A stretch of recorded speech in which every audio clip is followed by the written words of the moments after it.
There is a message from National Treasures. Please check it.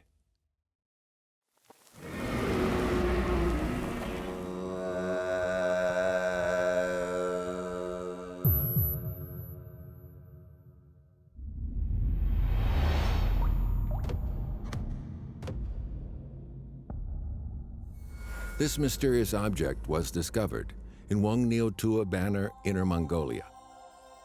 It's made of jade, and if you look carefully enough, you can make out a snub nose, bulging eyes, and maybe even scales on its chin.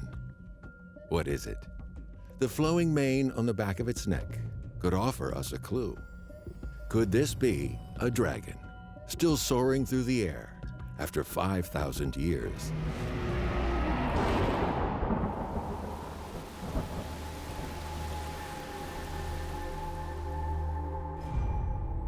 In fact, it's very similar to another jade artifact also found in Inner Mongolia, hailed by many as the very first Chinese dragon. Both jade dragons were found near Chufeng, Inner Mongolia, the site of the Hongshan culture that emerged in the Liaohua River basin some 5,000 years ago.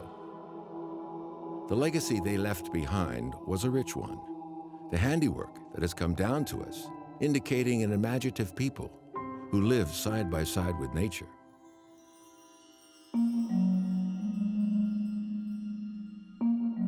Much of the handiwork left behind by the Hongshan culture is jade.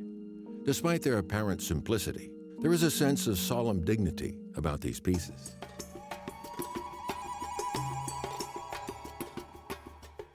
They must have been regarded as works of great importance, especially these, the so-called pig dragons.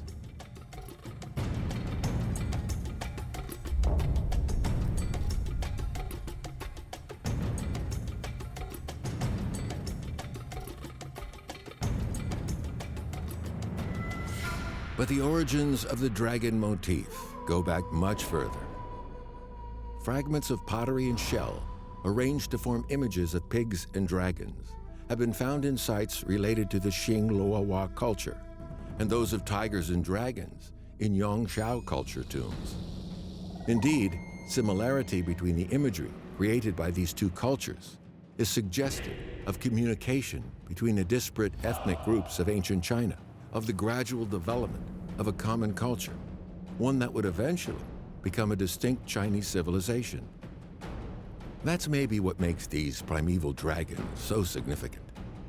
If in fact these pig dragons are indeed the ancestors of the Chinese dragon, the symbol of China, what we see here is the very first stirrings of a national self-consciousness, an identity in that sense. They're our ancestors too. But how exactly did the image of the dragon that we know and love come into being? It's a process of development that can be traced by comparing the various different jade dragons.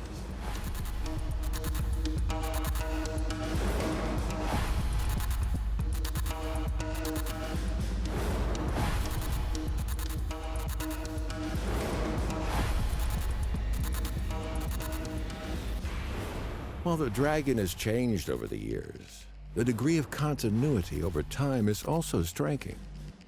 Like this penannular ring in the shape of a curling dragon, the dragon is something enduring, eternal, like the cycle of life itself, a fusion of past, present, and future, the hallmark of the origin of a civilization and its future. Just as people did 5,000 years ago, we gaze in wonder at this piece of jade, marveling at its purity, the sense of movement and vitality encapsulated in green stone.